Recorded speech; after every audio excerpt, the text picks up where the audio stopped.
Good afternoon and welcome. This is Spotlight Africa and we're coming to you live from the Akwa Ibom State capital. My name is Iyaye, ma'am. Today on Spotlight Africa, Tanzania president promises probe into election protest deaths. United Kingdom Home Secretary threatens to block visas for Angola, Namibia and the Democratic Republic of Congo. The ICC prosecutors seek life sentence for Jawid leader convicted of Darfur crimes. Mali opposition accuses military junta of failing to protect the country amid ongoing fuel crisis. In other news, Ethiopia confirms 3 deaths in new Marburg virus outbreak. These stories are all just ahead on Spotlight Africa. Stay with us.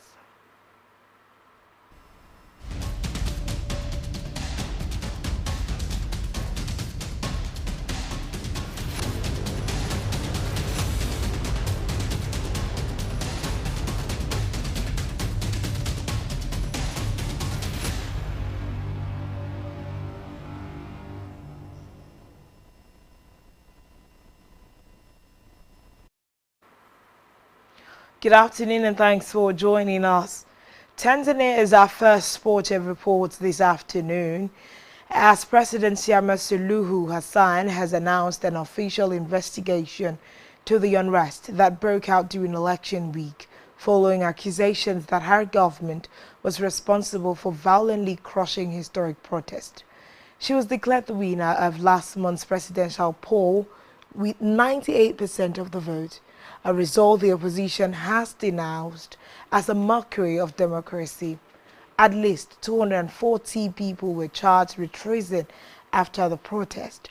As well as the Commission of Inquiry, President Samia has also asked prosecutors to show leniency toward those arrested in connection with the violence. In another development, the United Kingdom is threatening to restrict visas for nationals from 3 African countries that it has accused of not cooperating with the deportation of illegal immigrants. British Home Secretary Shabana Mahmood is giving Angola, Namibia and the Democratic Republic of the Congo 1 month to improve the situation before she blocks all tourist and VIP visas. She warned the policy could be extended to other countries with high rates of asylum claims from people who enter Britain legally. According to London, thousands of Angolans, Namibians and Congolese nationals are living in the United Kingdom illegally after their asylum applications were rejected. Mahmood is presenting her sweeping immigration reform package to Parliament on Monday. It is aimed at reducing the number of migrants arriving on small boats from France, an issue that is fueling the rise of anti-immigrant reform in UK party. Other proposed changes include increasing the time asylum seekers must wait before settling permanently in the UK to 20 years, up from the current 5 years.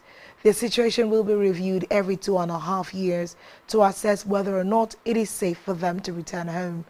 Other measures already announced include the removal of asylum seekers' automatic access to social benefits. Asylum seekers will no longer have access to social benefits.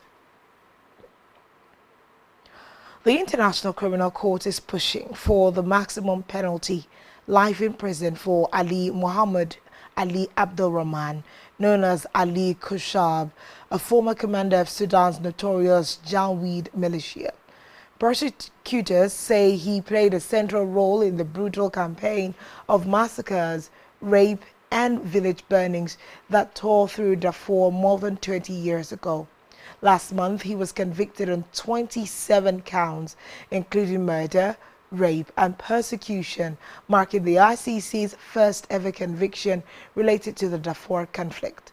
Despite the overwhelming evidence, Abd al-Rahman has maintained his innocence, claiming he was not the man known as Ali Kushab, a defense the judges rejected. His lawyers are now asking for a dramatically reduced sentence of 7 years, which could free the 76-year-old within 18 months due to time served. The case unfolds against the backdrop of renewed turmoil in Sudan. Violence between the Sudanese army and the Rapid Support Forces, once allies, has spiraled since 2023, killing at least 40,000 people and displacing 12 million. As Darfur again faces mass atrocities and the world watches in alarm, the ICC's sentencing of one of the region's most feared militia leaders takes on even greater significance. In Mali, opposition accuses military junta of failing to protect the country amid a long-running shortage of fuel. For the last 2 months, Mali's capital Bamako has faced a growing shortage of petroleum products. Now, the country's opposition is urging the population to open their eyes to a regime that seizes the nation without protecting it. The Al-Qaeda affiliated support group from Islam and Muslims, or JNIM, has orchestrated the shortage by blocking the country's fuel supply routes, even going so far as to set fire to fuel tankers transporting petrol. The situation is having social and economic repercussions, prompting the head of Mali's transitional government, General Assimi Goïta, to call for unity in the face of what he described as a terrorist threat. This comes even as his foreign minister tries to downplay the situation, claiming that there is no blockade of the capital. Several countries have recently urged their citizens to leave Mali, raising concerns about the scale of the country's security crisis. In Ethiopia, there has been confirmation on Monday that the death of 3 people who had contracted the Marburg virus is certain. The country's health ministry said 3 additional fatalities were being investigated for a possible connection to the disease. This announcement comes after Ethiopian authorities declared the Marburg outbreak on Friday. The outbreak was reported in the Omo region, an area neighboring South Sudan.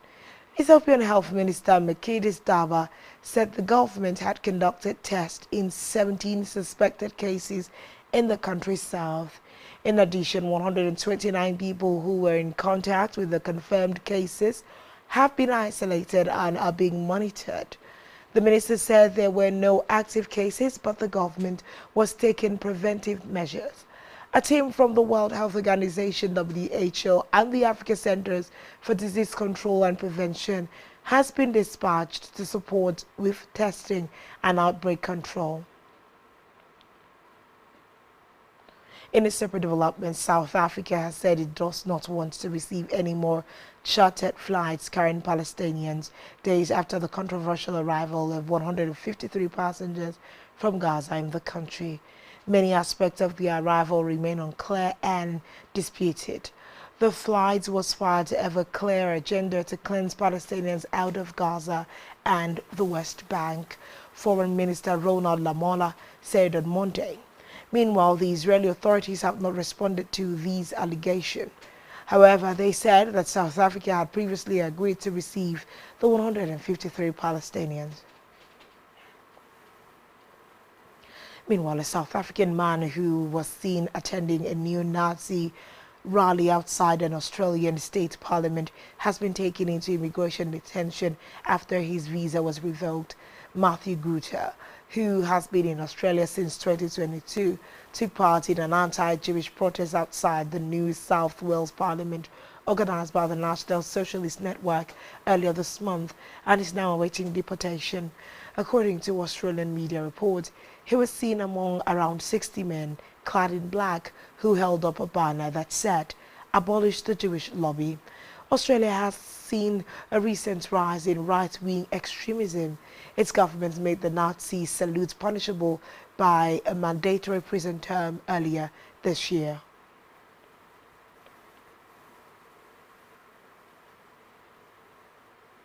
DR Congo and M23 rebels signed framework for peace in Qatar. Stay tuned for details of this and more in a moment.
Welcome back and thanks for staying tuned. It's still Spotlight Africa.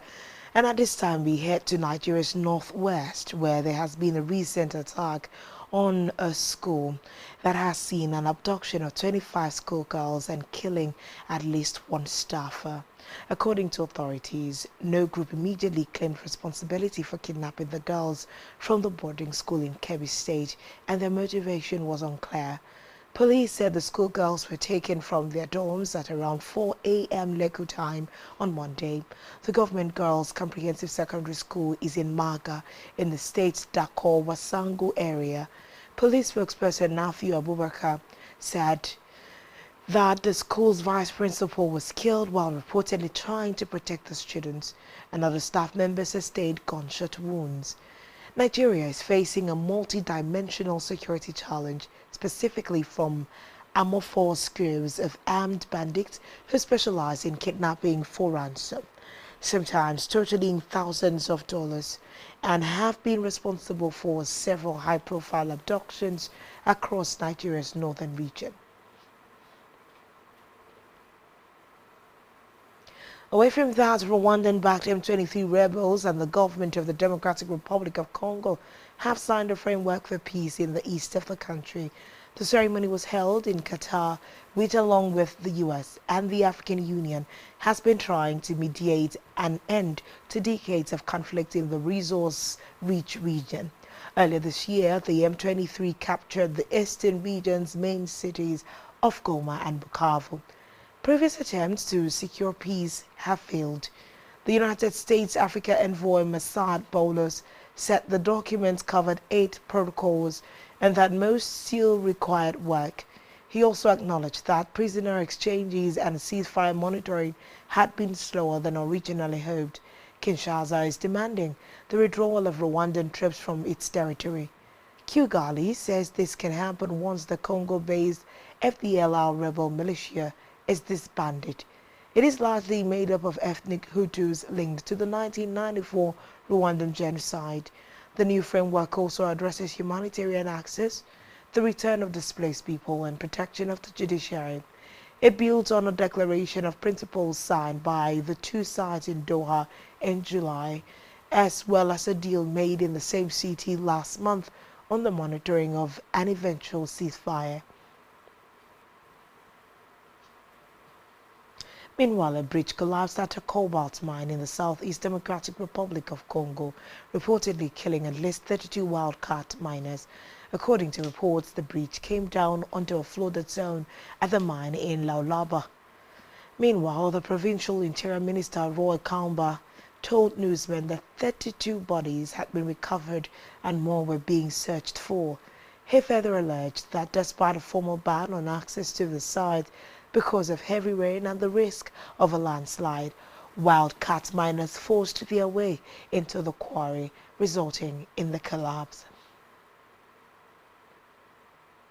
Lastly, today on Spotlight Africa, the United Nations Human Rights Council has ordered investigators to probe alleged atrocities in Sudan's El Fasher and to seek to identify perpetrators so they can be brought to justice. The decision came at the end of a special session called to address the situation in Al Fasher amid mounting warnings of crimes against humanity and the risk of genocide. Meanwhile, the Deputy Executive Director of the World Food Programme, Carl Sokol, expressed outrage over the terrible atrocities that recently took place in the city of El Fasher in Sudan's Darfur region. Sokol said the incident should have been prevented, adding that international community need to step up efforts to prevent these catastrophes from happening elsewhere.